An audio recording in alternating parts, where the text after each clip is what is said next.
अमेरिकी think tank की report में दावा किया गया है कि भारत में पिछले 2 साल में 97% नफरती भाषण बढ़े हैं। अमेरिका के वाशिंगटन स्थित एक गैर सरकारी संस्था ने भारत में नफरती भाषण या हेट स्पीच पर एक रिपोर्ट जारी की है। Report 2025 hate speech event in India नाम की इस विस्तृत रिपोर्ट में चौंकाने वाले दावे किए गए हैं।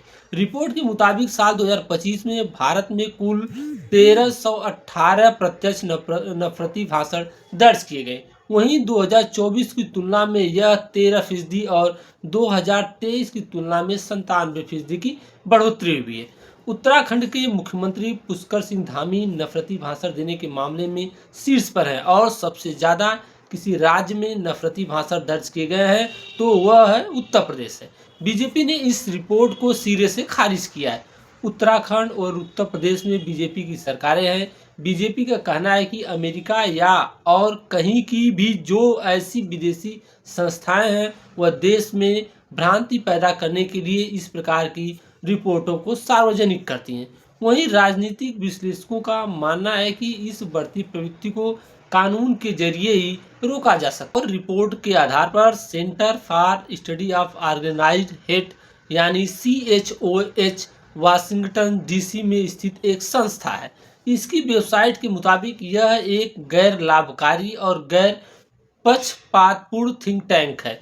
इसका मकसद ऐसी हर तरह की संगठित नफरत को समझना, रोकना और उसका मुकाबला करना है जो धर्म, नस्ल, राष्ट्रीयता, जाति पहचान, लिंग, विकलांगता या यौन पहचान के आधार पर किसी व्यक्ति या समुदाय के खिलाफ की जाती है। CSOH खुद को शोध और नीति निर्माण के बीच काम करने वाली संस्था बताती है, यानी यह सिर्फ अध्ययन तक सीमित नहीं रहती बल्कि विश्वविद्यालयों, सरकारी संस्थानों और मानवाधिकार संगठनों के साथ मिलकर अपने शोध को जमीनी और व्यवहारिक नीतियों में बदलने की कोशिश करती है।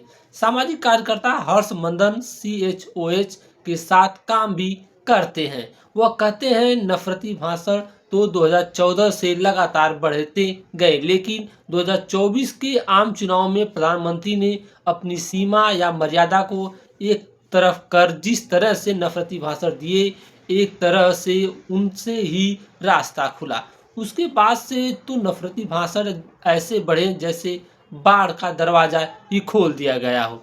इस रिपोर्ट में यह भी पता चलता है कि अब तक ईसाई समुदाय निशाने पर कम था, लेकिन अब मुसलमानों के साथ ईसाइयों को लेकर भी नफरती भाषण में बहुत वृद्धि हो गई है। वो कहते हैं कि तीसरी बात यह है कि सोशल मीडिया का इस्तेमाल नफरती भाषणों को फैलाने में हुआ है। या तो उन्होंने सीधे सोशल मीडिया पर ही ऐसे नफरती भाषण डाले हैं या फिर इनका इस्तेमाल उनके प्रसार के लिए किया गया है।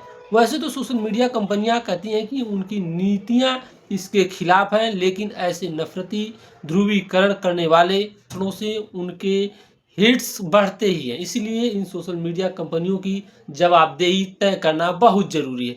वो कहते हैं इसके साथ ही पुलिस प्रशासन के अधिकारियों की भी जिम्मेदारी तय की जानी चाहिए, क्योंकि कानून के गंभीर उल्लंघन के बावजूद किसी पर उचित कार्रवाई नहीं होती है।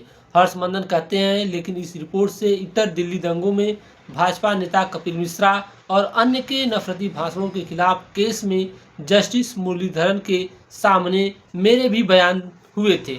जस्टिस मुरलीधरन ने इस केस में बहुत सख्ती के साथ कार्रवाई करने को कहा था, लेकिन उसी रात उन्हें हटा दिया गया। उन्होंने कहा कोर्ट में पुलिस ने कहा था कि हम सही वक्त पर इनके खिलाफ FIR दर्ज करेंगे। त्रासदी देखिए कि 5 साल हो गए, लेकिन वह सही वक्त नहीं आया। अब कपिल मिश्रा कानून मंत्री हो गए हैं। इसका मतलब यह है कि नफरती भाषण पर दंड देने के बजाय आप इसके लिए पुरस्कार दे रहे हैं। CSOH के कामकाज को वेबसाइट पर 4 प्रमुख हिस्सों में बताया गया है। पहला, उच्च गुणवत्ता का शोध जिसमें घृणा, हिंसा, उग्रवाद, कट्टरता और ऑनलाइन नुकसान जैसे विषयों पर गहराई से अध्ययन किया जाता है। दूसरा, नीति निर्माण जहां इन शोध निष्कर्षों को ठोस नीतियों और रणनीतियों में बदला जाता है। तीसरा, जनता से संवाद जिसका मकसद संगठित नफरत और उग्रवाद से जुड़े मुद्दे पर लोगों को जागरूक और शिक्षित करना होता है।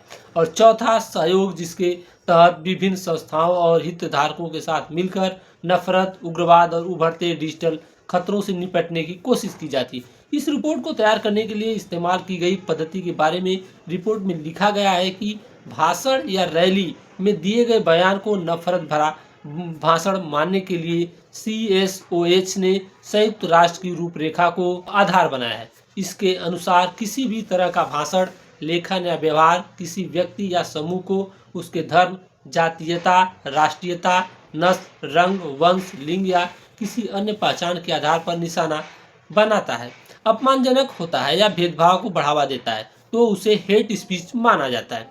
उत्तराखंड से राज्यसभा सांसद और बीजेपी के प्रदेश अध्यक्ष महेश भट्ट इस रिपोर्ट को ही सिरे से खारिज करते हैं। उनका कहना है कि अमेरिका या और कहीं भी जो ऐसी विदेशी संस्थाएं वह देश में भ्रांति पैदा करने के लिए इस प्रकार की रिपोर्टों को सार्वजनिक करती हैं।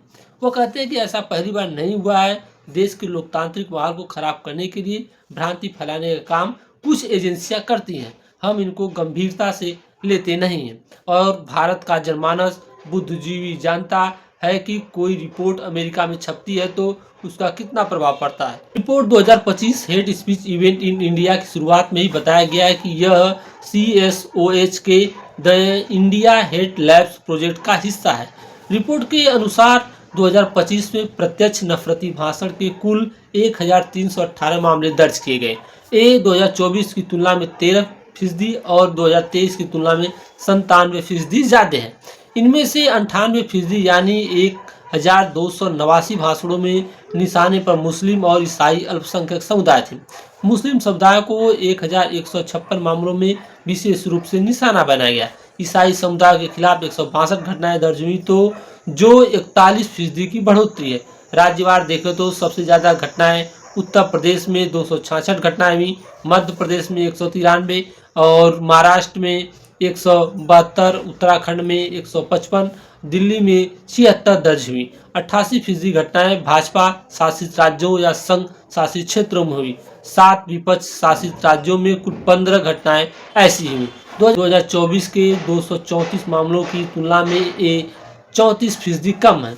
अप्रैल में सबसे ज़्यादा 158 घटनाएं दर्ज की गई। 22 से मई 7 के बीच 16 दिन में पहलगाम हमले और उसके बाद भारत पाकिस्तान तनाव के बीच 98 प्रत्यक्ष नफरती घटनाएं दर्ज की गई। 656 भाषणों में लव जिहाद, लैंड जिहाद, थूक जिहाद, शिक्षा जिहाद, वोट जिहाद शामिल थी। 308 भाषणों में हिंसा के लिए आह्वान किया गया, जिनमें 136 में हथियार भी उठाने के लिए कहा गया। 276 भाषणों में उपासना स्थलों के विनाश की मांग की गई, खासकर ज्ञानवापी और शाही ईदगाह मस्जिद के लिए। 141 भाषणों में अपमानजनक शब्दों का प्रयोग किया गया था। उत्तराखंड के मुख्यमंत्री पुष्कर सिंह धामी ने 71 नफरती भाषणों के साथ सबसे ऊपर रहे। उनके बाद प्रवीण तोगड़िया 46 और अश्वनी उपाध्याय 35 के साथ तीसरे नंबर पर रहे। रिपोर्ट में दी गई 10 लोगों की सूची में योगी आदित्यनाथ 22 भाषणों के साथ 9वें और अक्सर चर्चाओं में रहने वाले यति नरसिंहानंद सरस्वती 20 भाषणों के साथ 10वें स्थान पर रहे। रिपोर्ट में सोशल मीडिया की भूमिका का जिक्र भी किया गया है। 1378 नफरती भाषणों में से 1278 के वीडियो सोशल मीडिया पर शेयर किए गए या उन्हें लाइव किया गया। इनमें फेसबुक सबसे बड़ा प्लेटफॉर्म था, जिस पर 942 वीडियो सबसे पहले अपलोड किए गए। इसके बाद यूट्यूब पर 246, इंस्टाग्राम पर 67 और सोशल मीडिया प्लेटफॉर्म एक्स पर 23 वीडियो शेयर किए गए। राजनीतिक विश्लेषक रशीद किदवई कहते हैं कि ये रिपोर्ट चूंकि भारत से बाहर के एक संस्थान ने तैयार की है, इसलिए इस पर उंगलियां उठाई जाएंगी, लेकिन जो डेटा इसमें है वह सही लगता है। वह कहते हैं कि दरअसल ऐसे मामले उन राज्यों में ज़्यादा हैं जहां संवेदनशील मुद्दों पर बेतुके और भड़काऊ बयान देने वालों को अघोषित सरकारी संरक्षण मिला हुआ है।